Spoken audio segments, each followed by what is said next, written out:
Ministry for Food and Agriculture has announced a plan to make Ghana self-sufficient in rice production by 2022.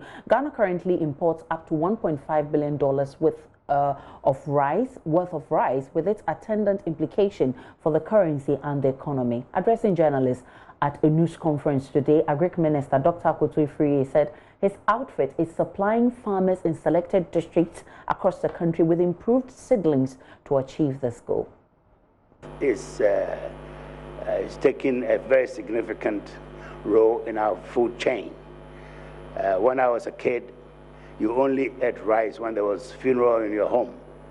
Now it's become a staple for both urban and rural people. And therefore, the demand for rice has been rising very, very quickly.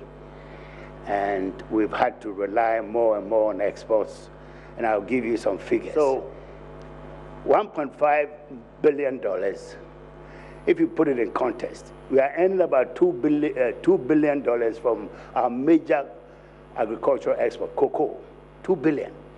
So it means that, in effect, we are selling our cocoa on the world market and buying rice to feed ourselves. And if that is what our generations before us did with the industry, most of us wouldn't have gone to school. We wouldn't be in this building. We wouldn't have a Kolebu hospital, all based on the revenues from cocoa in the 130 years of cocoa history. So it means that there is some dislocation. We did a pilot scheme last year in Tepa, in Ashanti, in Broafo, and then in Edubiase, in Ashanti region.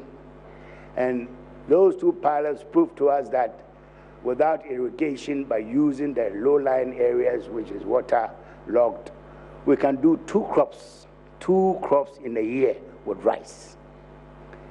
So we've targeted certain districts in each of the original 10 regions.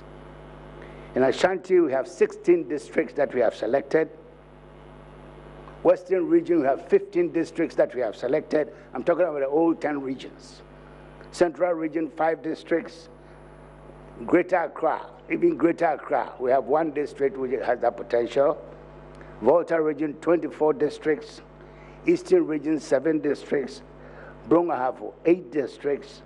And then in the northern Savannah, we have the Upper West, 8 districts, Upper East, 13, and Northern Region, 26 out of the 31. The minister noted that this plan will address the issue of cedi depreciation, creating jobs and revenue for development.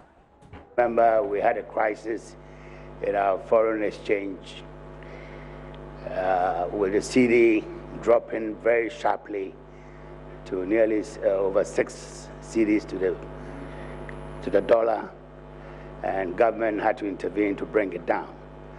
We've been facing this it's a long-term problem. And the long-term problem of the depreciation of the cedi is only a symptom of something very wrong with our economy, that we don't have the capacity to earn enough foreign exchange to be able to meet our import requirements. This is what is bringing this about. And if you remember, at the time, the president drew the attention of this country to the fact that the discussions should not be about short-term solutions to the problem, but to look at the fundamentals which are bringing about such permanent weakness in our currency, which affects everything that we do in this country. So we are talking about imports and exports, planting for food and jobs, which is the symbol of policy of the Akufo-Addo government in agriculture, seeks to tackle this problem head-on. So what does this mean for the billion-dollar rice importation business in the country? Dr. Efriye Akoto said the target, if realized, will not lead to a ban on rice importation, but will instead compel importers to realign their businesses due to competition. As an economist, I don't believe in banning. It is purely to do with competition. As I say, the idea of planting for food and jobs is to increase productivity. You go to Nigeria, they ban, I don't know what, rice. Suddenly, the amount of rice coming from Benin into Nigeria was about 10 times what the Beninois were taking. I mean, you're just encouraging smuggling. The importers, it creates opportunity for them. They have to switch. I mean, they are on the retail end of the value chain. They know their customers and so on. They have to link up with the Association of Rice Farmers and so on. And as I say, it creates business opportunities, because if I'm able to bring in these mills and the rice is being milled, it creates a trade. And that trade, the importers can actually come in, also bring in their mills and put it in the producing areas and get customers. So they have to be smart about it. But what is coming definitely is going to bring their businesses down if they don't look ahead of what we are doing, so that they can match their resources and their knowledge of the market and so on. Then they are going to lose out. But they don't have to. They have to just adapt to the new situations so that their businesses can prosper. I think we've done with pricing already in earlier comments, so let's Yes. move to Aveime. Yeah, Aveime, you see, planting for food and jobs is about smallholders, 2-3 acres, 2 hectares, and so on. Because in spite of all the big commercial farms, Ghana still relies 90% of our agriculture is about smallholding, whether it's cocoa or maize or anything.